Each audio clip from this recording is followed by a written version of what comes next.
Ever seen a super-fast jet, a lightweight bike, or a medical implant? That's titanium in action. This metal is a true superhero, strong, light, and rust-proof. It's safe for the human body and used in everything from planes to prosthetics. But titanium doesn't just appear ready to use. Its journey starts deep in the earth. It begins as a dull sand or rock, far from the gleaming metal we know. Transforming that raw material into high-tech metal is a feat of engineering. The process involves mining, crushing, intense heat, and clever chemistry. That's why titanium is so valuable and expensive. Today we'll follow titanium's path from gritty ore to life-saving implant or jet part. We'll see the machines, the heat, and the science that make it possible. So let's dive into the world of titanium and discover how the ordinary becomes extraordinary. What exactly is titanium? It's a name you might have heard in everything from aerospace engineering to sports equipment, but what is this mysterious metal really? Let's break it down. On the periodic table, titanium is element number 22, with the symbol T. It sits quietly among the transition metals, but don't let its position fool you. This element is anything but ordinary. Titanium is a basic building block of our world. It's woven into the very fabric of the earth, but you'll never stumble across a chunk of pure titanium metal in nature. Instead, it's always locked away, hidden in other materials. That's because titanium has a strong attraction to oxygen. It loves to bond, forming tough minerals rather than existing as a free metal. So, when you're looking for titanium, you're really searching for these special minerals. Believe it or not, titanium is the 9th most common element in Earth's crust. That means it's actually more abundant than metals like copper or tin, which we use every day. It's everywhere, just not in a form we can use right away. You'll find traces of titanium in soil, rocks, and even in tiny amounts inside plants and animals. It's a silent partner in the natural world, present in places you'd never expect. The real challenge isn't finding titanium, it's separating it from the oxygen it clings to so tightly. Extracting pure titanium metal is a complex process that takes serious science and technology.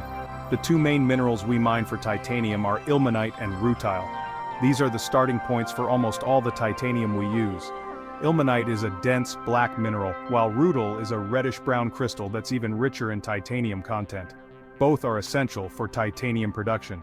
These minerals often collect as dark sands on beaches or in ancient riverbeds, where water has washed away lighter materials and left the heavy, valuable grains behind. Major deposits of titanium minerals are found in places like Australia, South Africa, China, and Canada. These countries are at the heart of the global titanium supply.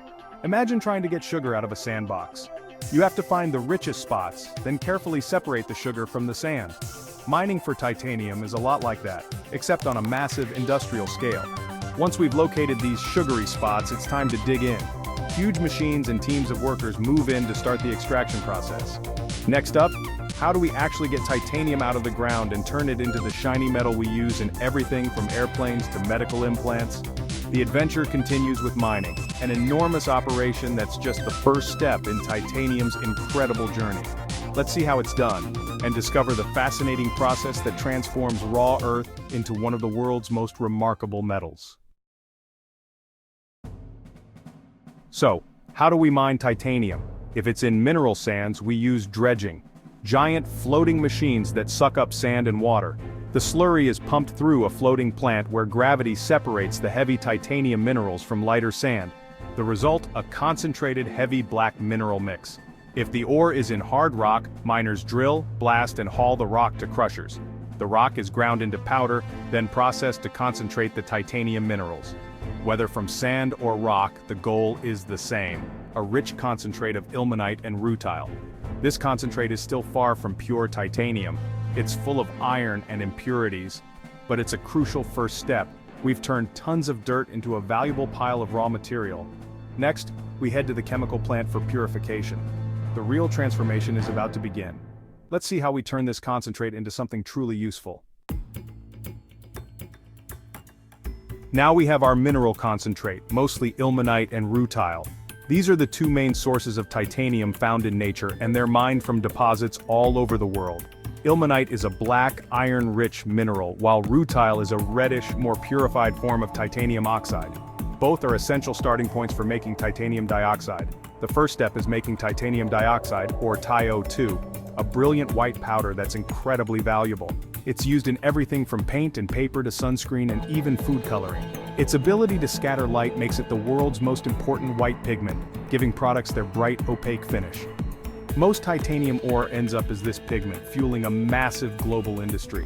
Only a small fraction of the ore is ever turned into metal since the pigment market is so much larger and more profitable. There are two main ways to make TiO2, the sulfate process and the chloride process. Each has its own advantages and challenges, and the choice depends on the type of ore and the desired purity. The sulfate process uses hot sulfuric acid to dissolve the ore, breaking it down into its chemical components. After several steps of separation and purification, titanium is isolated from the other elements, leaving behind a usable pigment. The chloride process, on the other hand, is more modern and efficient, and is preferred for high-purity applications. In this method, high-grade ore is heated with chlorine gas and carbon at high temperatures. This chemical reaction forms titanium tetrachloride, or Ticl-4, a volatile liquid that can be easily purified. Fractional distillation is then used to separate Ticl-4 from impurities and byproducts, ensuring a high level of purity for the next stage. Next, the purified Ticl-4 is reacted with oxygen at extremely high temperatures. This step transforms it into pure, fine TiO2 powder, the brilliant white pigment we're after. Importantly, the chlorine gas used in the process is captured and recycled, making the chloride process cleaner and more environmentally friendly than older methods. At the end of this complex journey, we have pure titanium dioxide, a substance that's essential to modern life found in countless everyday products.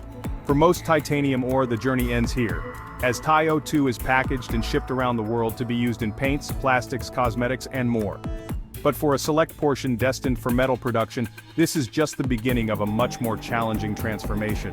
Next, we take this pure TiO2 and begin the process of turning it into pure titanium metal, a material prized for its strength, lightness, and resistance to corrosion. Here's where the real magic happens as chemistry and engineering come together to unlock titanium's full potential. Now comes the heart of titanium production, the Kroll process. This is the stage where science and industry meet, transforming raw materials into one of the world's most remarkable metals. The Kroll process is a complex, high-temperature journey that has revolutionized how we obtain pure titanium. We start with pure titanium tetrachloride, or Ticl-4, a clear, colorless liquid that's highly reactive and must be handled with extreme care. This compound is the crucial starting point for extracting titanium metal.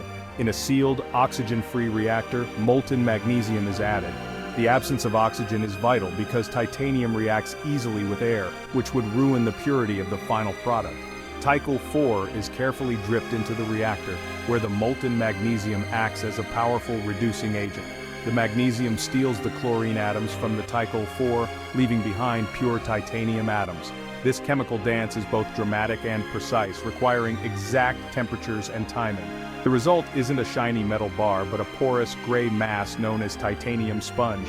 It looks rough and unrefined, but this is the essential form of pure titanium. After the reaction, the entire reactor is cooled down. Workers then separate the titanium sponge from the magnesium chloride and other leftover byproducts, a process that requires both skill and precision. This separation is done by crushing the mass and washing it thoroughly, or by heating it in a vacuum furnace to drive off any remaining impurities. Each step is crucial to ensure the highest purity possible. What's left is a sample of titanium sponge that's 99.7% pure, an impressive level of refinement, considering the complexity of the process. It may not look impressive yet, just gray, lumpy, and unassuming, but this is the raw metal we need for the next stage. The Kroll process is extremely energy-intensive and costly, demanding vast amounts of electricity and specialized equipment. But despite the expense, it remains the only practical way to obtain pure titanium on an industrial scale. This is why titanium is rare and expensive. The effort, energy, and expertise required to produce it make every gram valuable. But now, after all this work, we finally have titanium in its purest form, ready for the next transformation. The next challenge is to turn this fragile sponge into a solid, usable block of metal, suitable for countless high-tech applications. This journey continues with melting and shaping, as the titanium is transformed from a porous mass into strong, gleaming ingots and bars. Let's see how this remarkable transformation is achieved, and how titanium finally becomes the metal we know and use today. Titanium sponge is pure, but it's brittle and full of holes. To make it useful, we melt it into a solid ingot using vacuum arc remelting, VR. Chunks of sponge and alloying elements are pressed into a block, then melted in a vacuum inside a water-cooled copper crucible. An electric arc melts the titanium, which drips and solidifies into a cylinder. This process is repeated for purity and uniformity. The result, a gleaming ingot of titanium alloy. Now it's ready to be shaped into parts. From sand to sponge to solid metal, titanium's transformation is nearly complete. With a solid ingot, it's time to shape titanium into real-world parts. First, the ingot is heated and forged, squeezed and hammered by massive presses. This strengthens the metal and gives it a rough shape. Next, it's rolled between huge steel rollers to make plates, bars, or sheets. Temperature control is critical, too hot or too cold, and the metal can be damaged. Finally, machining cuts and drills the titanium into precise shapes. Titanium is tough to machine, it wears out tools and needs special coolants. But the result is worth it. Parts for planes, medical implants, and more. Every step is a battle against titanium's stubborn nature. But that's what makes it so valuable. From a raw ingot to a finished part, the journey is almost done. The final product is strong, light, and ready for anything. That's the power of titanium. Why does titanium cost so much? It's not rare, but every step in its production is tough and energy-hungry. Mining and concentrating the ore takes huge machines and effort. The Kroll process is slow, expensive, and can only make one batch at a time. It needs pure magnesium, chlorine gas, and a vacuum, plus lots of energy. Melting the sponge into ingots is another complex, costly process. Each melting cycle adds to the price. Forging, rolling, and machining titanium require specialized equipment and skill. Machining is slow and wears out tools fast. All these steps add up, making titanium parts 10-20 times pricier than steel or aluminum. But for its unique properties, the cost is worth it. Titanium's journey is long and demanding. That's the price of a superhero metal. That's the epic journey of titanium, from sand to high-tech marvel. But the story isn't over. Scientists are working on new, cheaper, and greener ways to make titanium. The FFC Cambridge process, for example, uses electrolysis to make titanium powder directly from TO2. If scaled up, this could make titanium affordable for cars, buildings, and more. Imagine everyday products made from this super strong metal. As we explore space and build advanced tech, titanium's role will only grow. Its strength, lightness, and biocompatibility make it a material of the future. Next time you see a jet or a medical device, remember the incredible journey of titanium. It's a story of science, perseverance, and turning the ordinary into the extraordinary.